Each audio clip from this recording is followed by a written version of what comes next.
Hi, everyone. This is Leanne Francis Bates, the Managing Director of the eWomen Network.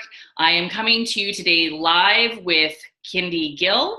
We are here having a beautiful Zoom call. We tried to do a Facebook Live call for you, but it doesn't work for groups, so we're doing Zoom. It's our next best thing. And this is our first one that we are doing since I became the Managing Director. We're hoping to do them monthly and do them for members as well. So hopefully you enjoy. And you'll get a sneak peek at what Kindy's going to be offering us next week at our Accelerated Networking event, which is on January 11th at 5 p.m. Hi, Kindy. Hi, Leanne. Exciting. It is. So I just wanted to ask you first about your background. I know you have a corporate background. How does that play into the work that you're doing now? Yeah, fascinating. My life in the work field started as a chartered accountant, then as a management consultant, then became a finance director, and then became a chief executive for a business that had a revenue base of about 65 million pounds at its peak, which converted in those days was around 150 million Canadian revenue. So my history has been managing a lot of money and having a lot of responsibility. And the relevance of that really is that one might perceive somebody as being extremely successful if they've achieved and had that type of responsibility. But the real message I want to share is that it's about responsibility that you have for others. It isn't necessarily the responsibility that you have to yourself, which is where the emphasis goes when you're an entrepreneur. But as a chief executive, you're very much responsible for other human beings, for other people's expectations, for other needs, and your attention is very much about delivering in that role. Okay, thank you. And so I notice you're sort of talking about female leaders when I'm talking to you, female role models in the household, female entrepreneurs. Why the focus on female leaders? I've got a specific loyalty towards the female leader. One, because I am one. And two, from the work that I've been doing in the last 9 years in particular. Well, first of all, the work that I did at the early part of my career was very much male dominated. So I tended to be the only female leader in a boardroom surrounded by men. And in some ways I have naturally a lot of those. Hang on a second, I'm just going to take the phone off the hook. And then turn that off so it doesn't disturb us again. Universe is calling. Yes, it happened the last time I did a live event and I should have turned the phone off. I'm going to unplug. Okay. But it doesn't do anymore. So I was in the boardroom, mostly surrounded by men. And I do have a lot of traits that make it very easy for me to be in that type of environment.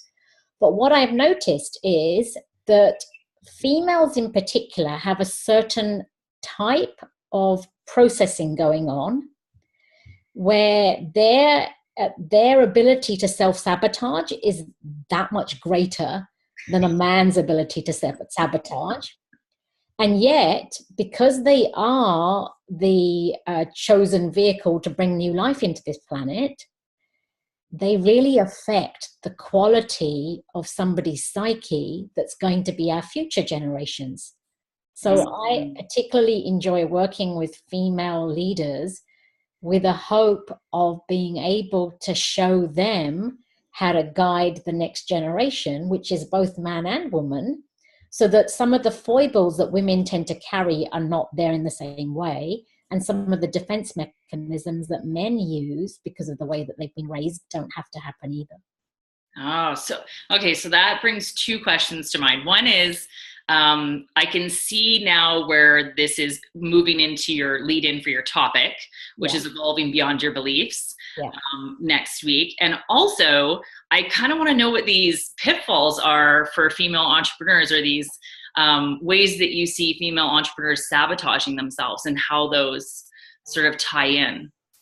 Somebody's being very persistent about trying to get hold of me. Now they're ringing on the mobile phone, so we'll turn that one off too. Females are by nature instinctively, they want to give.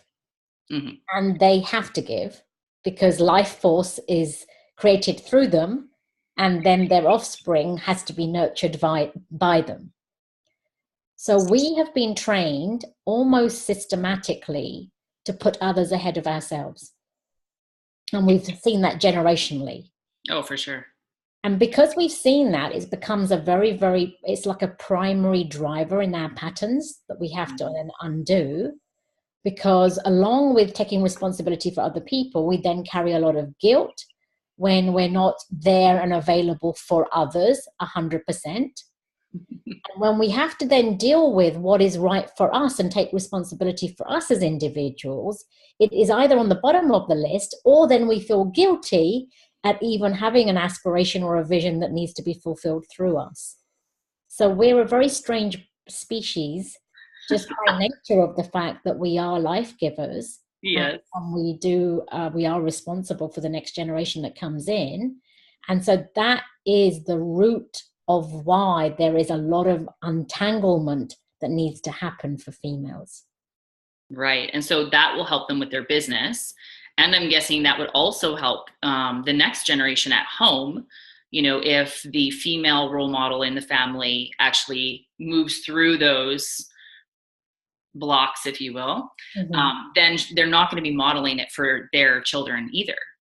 Absolutely. And what will happen is that we will tend to create a next generation that knows how to be self-motivated, that knows how to look after its own needs, isn't needy for attention, isn't doing that beggar type role where there's that sense that everything needs to come for them or towards them.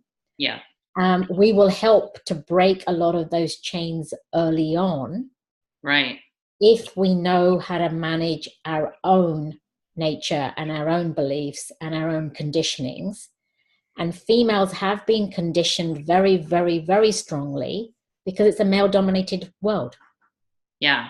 And therefore, there's the mountain to climb is slightly taller. Yes, it's interesting. Yeah.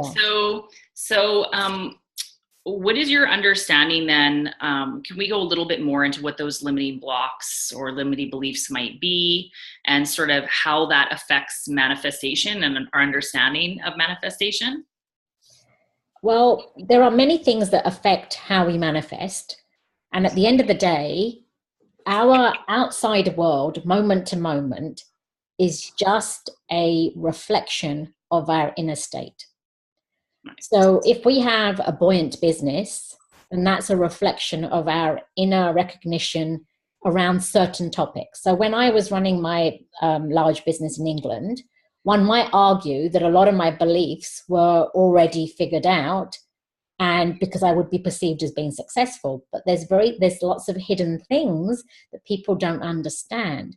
Because when we seek to try and be powerful, and when we seek to be the leader, and when we seek to have that profile of being at the top of a chain, it generally is driven by a lot of insecurity.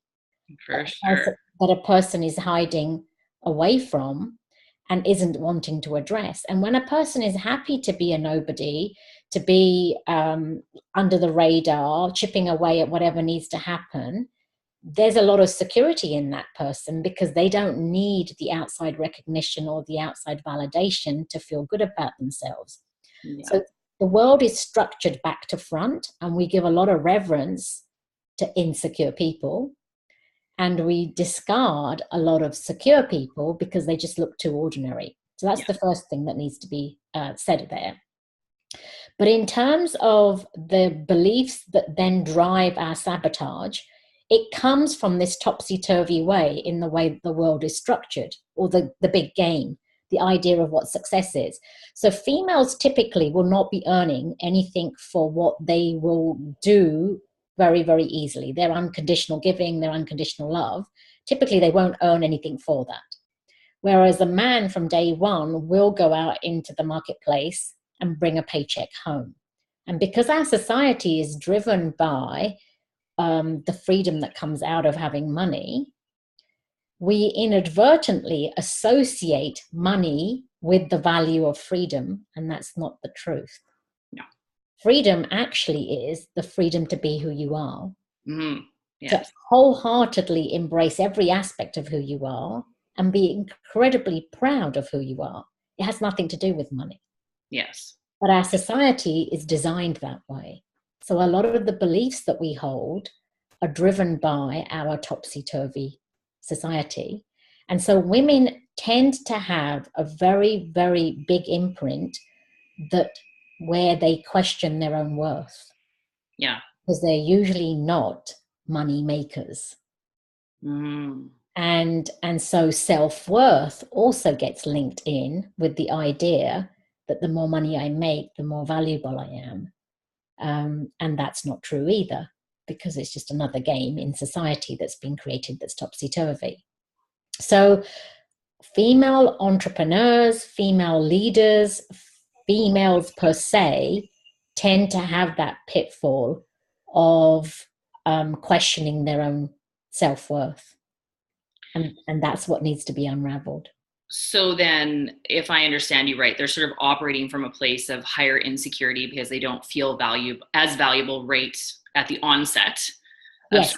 their life. And then they're actually then manifesting from that place of insecurity, which is actually going to do the opposite of actually probably make them their money and make them happy and make them brilliant in their business, and probably start manifesting a lot of interesting stuff that they don't necessarily want.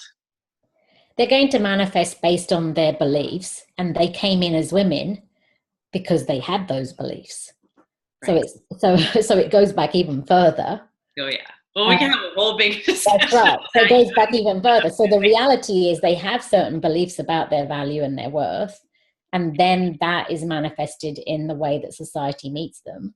And part of the reason why women have been suppressed is because inherently they do have a lot of value. Mm-hmm. And that was held back for such a long time. So men have insecurities too, but they just have a better way of hiding them. Okay. I loved what you said about freedom as well, because I have a colleague that talks about freedom and love being the opposite sides of the same coin. And I always kind of love playing with that idea that they're actually very much the same thing. Like when we're in full love and, then we are in full freedom. And so it's interesting that you're saying, as women, we come in with this ability to unconditionally love and unconditionally be there. And what an amazing amount of freedom is available for us in that, if we can really harness who we are. Yeah, as long as we can get back to our true nature, mm-hmm. and we can see what the abundant state that exists inside us, we're free. But our voice has to be used to claim our freedom. And mm-hmm. women tend not to use their voice to claim their freedom. They tend not to create a boundary around what's right for them. They tend not to know exactly where their security lies and how to protect themselves. And so that's again why we have to use this part of our makeup to help claim our own freedom too. So the work that you do, you use the Dalian Method. Mm-hmm. How does this play into this? How does this help female entrepreneurs with this, female leaders in homes? The Dalian Method helps everybody. So it will help the female and the male.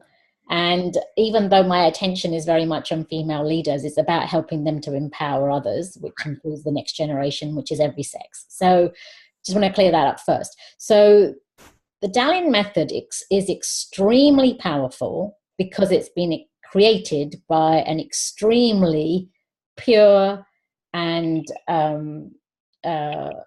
almost genius-like human being on this planet. So Mada Dalian became awakened when she was 33 years old. She is a woman, and as a woman has put a lot of energy into creating tools that are, one, very practical, that keep us out of our head, mm-hmm. and two, are universally applicable so that they will impact generations to come, as many as 7 generations after us. So what she has created comes from a place of immense purity, and that's why it's so powerful. Mm.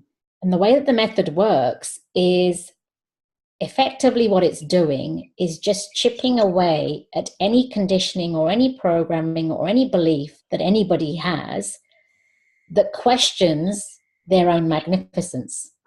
And it doesn't do it through the head. It helps you to get in touch with your own power and with your own innate gifts and with your own beauty. And so all that the method will do is say, okay, there's something going on right now. It's almost like an antiviral program. There's something going now that's causing you to feel insecure or feeling threatened, or you're feeling judged, or you are judging, or whatever might be happening. And the method will very, very sweetly take you through a curve of going into the issue, diving into understanding why the issue arose, then setting you free. And it sets you free permanently. Beautiful. I love how you light up when you start talking about her and your work, and you're just like, all of a sudden your energy just sort of burst open there. It was very lovely to experience. Okay, so, we sort of have like the journey of being an entrepreneur. We have the journey, like our human journey, and our sort of own evolution. And how do these link? How do these link up? This is the bit that's so exciting for me as a revelation, because when we're younger, we don't really understand the big picture or the big game of life. And yet, if we really look back, for those of us that have sort of got to middle age or beyond, if we look back, we've seen that there was a peak experience of some sort, then a dip, and then whatever the dip was, we then had to scramble our way back out again. And a lot of people will go into the dip and then just fall into the suffering and stay there. Yeah. Not necessarily come back out. And so there are parallels that I've seen. One is that this seems to be the human journey. If we don't want to stay in suffering and we want to actually take responsibility to come back out. Yeah. And so it's sort of the role model of how a film is created. There's a peak experience, a dip, and then out again. So a film is created that way. Our individual lives seem to run out that way. The Dalian method works in that way, that it takes you into the dip of your experience and then brings you into liberation. And the overall objective of life itself is for there to be growth in consciousness. So now the exciting thing is, what does an entrepreneur do? An entrepreneur has to be responsible for every aspect of their organization. So they have to be responsible for nurturing the idea, for getting it through any challenges, for finding a sustainable way of being able to make money and for the traction to be there and to be able to support the growth. So the idea comes in that the entrepreneur has. Then there's this little dip where things aren't flowing at the speed that they might wish to, or there might be cash flow issues, or the customers aren't coming in at the right time. And then there's a way out, and eventually it gets stronger and stronger again. So an entrepreneurial's life also follows the same graph. So if we can marry a tool like the Dalian method that works with the same approach with the objective that an entrepreneur has to get a successful business, and the objective of what life has for us to be a successful human being where we feel really enriched and very fulfilled, if we can tie all of that up and help use consciousness to come out of the curve, then it's almost like, yay, we've got the magic formula that sets us on the path of where the smile on your face will be genuine. Yes. And when you're not smiling and you're dipping, you understand why you're dipping, and that there's a silver lining that you're going to experience when you come out the other end. Yes, so true, so true. And some of us go through a lot of those, right? I mean, it's so interesting how everybody has their journey. And, it's like, I find that, particularly like conscious female entrepreneurs like that I meet have a lot of these. Yes. Like they have gone through so much and they've done so well. And then they sort of hit this other, they hit the weird dip and they're kind of like, oh my gosh, and they can feel really stuck. And it's like, no. Yeah. And the stuckness only comes because there's more growth that needs to happen. And honestly, there is no better joy or greater joy that I have found yet. No large bank balance or giving birth to a child, or these experiences of great holidays or nice rings or whatever. Like, no experience counts and brings as much joy as the experience of transforming ourselves into heightened consciousness, and transforming ourselves by seeing more of what's actually inside us, so that we tap into our creativity. And ultimately, if this is an entrepreneur is in a perfect position to embrace all of this, because an entrepreneur has that vested interest in seeing their business thrive, and has all of the responsibility on them, which brings me full circle. Yeah. So as a chief exec, you're responsible for others, towards others, but as an entrepreneur, you're responsible to yourself. Yes, so primarily. great. And this is the full game, because the more responsible you are to you, the greater your ability to claim your self-worth, the greater your ability to understand what true freedom is, and the greater ability to actually enjoy a successful business life. Yeah. Beautiful. Oh, well, I am so excited about your talk this Thursday. I think it's going to be fabulous. And we're also doing a strategic business introduction with you the next day on the 12th as well. So every month now we're doing a strategic business introduction the day after the accelerated networking event, so that we can get to, you know, discover more about our beautiful speakers that come in. Although you are from here, you're, you know, part of our chapter. So we all know and love you, but we get to know and love you even more this week. And I can't wait. And so thank you very much for coming on this call with me today. And I'll be seeing you soon. Thank you, Leanne. I had really lots of fun in this conversation. Me too.